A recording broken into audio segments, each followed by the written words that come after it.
Yesterday was the first hot day of the summer, and on a drive, on the first long drive, I ended up having a strange overheating problem with my 1999 Dodge Dakota. This is the 3.9 liter V6. The cheap, easy, simple first shotgun solution is to replace the thermostat, which I've never done before. There aren't any good videos on this yet, so I thought I'd see if I could contribute one here. This hose is the effluent hose out of the engine block into the radiator, and down in here is the place where it fastens into the engine block, and at the base down in here below all of this is where the thermostat sits.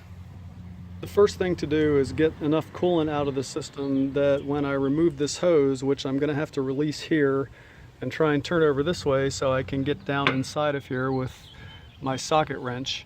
I've got to pull some fluid out, so I'm going to open up the radiator cap. Plenty of fluid in there. It tests at about a boiling point of 260, so it's not leaking coolant. That's not the problem. The problem is somewhere. I'm using a siphon pump that I purchased a while back for a different problem I had, and I'm getting this thing going in here to get enough of the coolant out so that I can pull the hose off the top.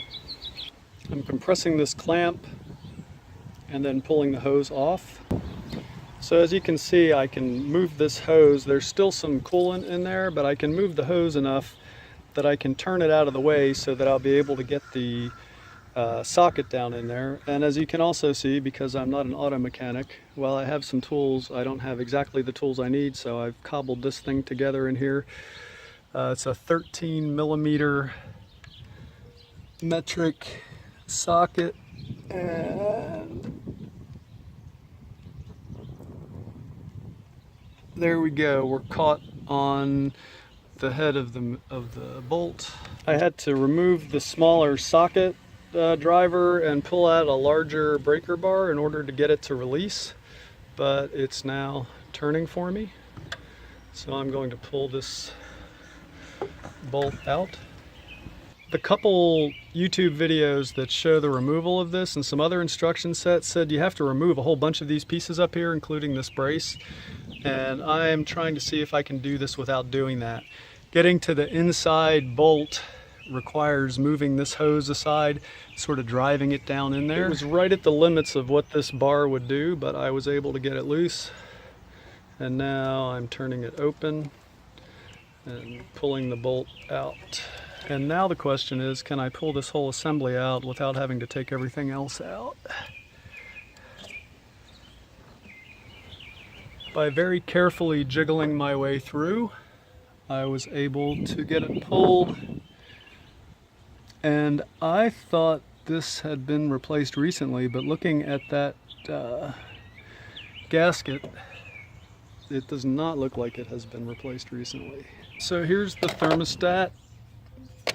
We can see that the metal on the thermostat is in okay condition, but there's a bunch of flaky stuff down in here, none of which we want to allow to get into the engine block and the coolant lines. Pulling out the thermostat required a pair of pliers. I tried to do it by hand, but as you can see, it was kind of corroded in there.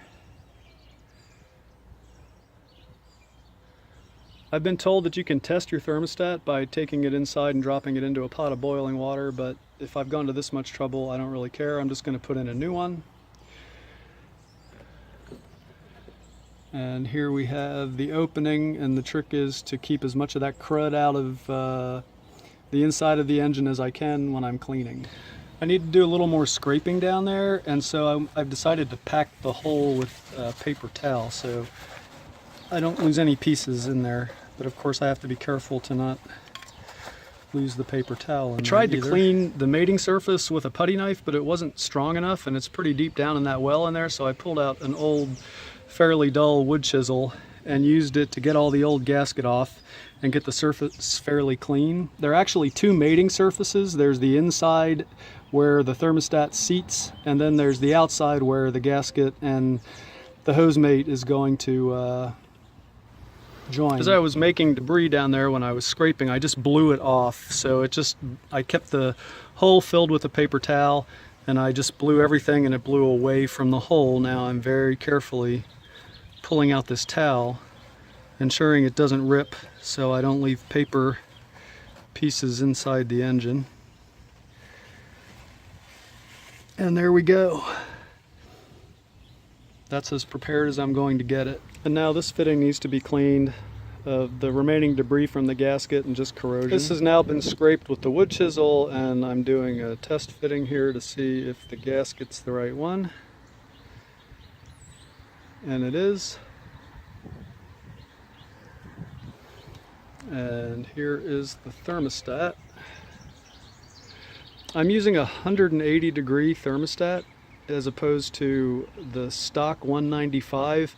Several forums on the internet where I got my information to be willing to try this said that the engine seems to run better at 180 degrees, so we're using that. The cost was the same. In May of 2018 it was about $8 and $2 for the gasket. The replacement thermostat dropped right in, fell in perfectly.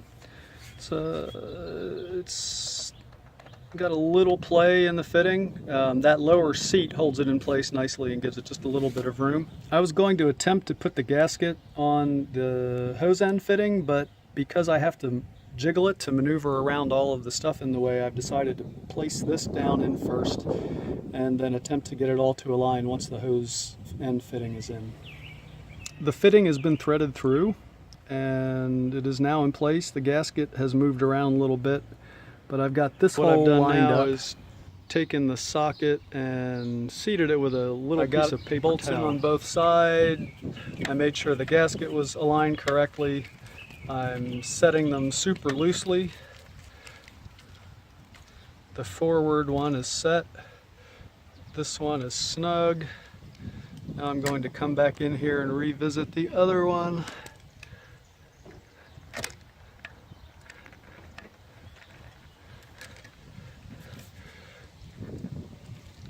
That's snug. And now to tighten them, I'm going to use both hands for this. Complete. First I snugged one, and then I snugged the other, and then I came back in and tightened the one. I torqued it down just about as hard as it was for me to undo it, and came back and did a final tighten on the other one. Can't see the gasket anywhere, which means it's aligned correctly. Thermostat's in place. And now the next trick is to put this back where it belongs. The connection is made. There's the old gasket. Everything is now completely reassembled except for replacing the coolant. I have a problem here, and I caused the problem. The pump that I used had previously been used to pump transmission fluid, and I don't know if you can see it in there, but there's a sheen, tiny little sheen of oil droplets on the top of my existing coolant. And when I checked the internet, some really smart guy explained to me that if I leave the transmission fluid in the coolant, over time the transmission fluid will solidify and turn into lacquer or varnish or some sort of very hard thing inside the system, and so I don't want that, so I need to replace this.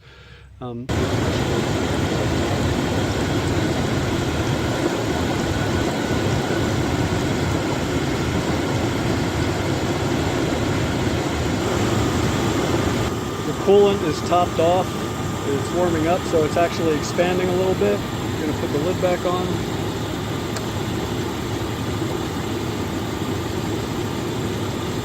Tightening the cap. The reservoir is also full. Now it's time for a drive. Problem solved. Engine running perfectly. Temperature within range.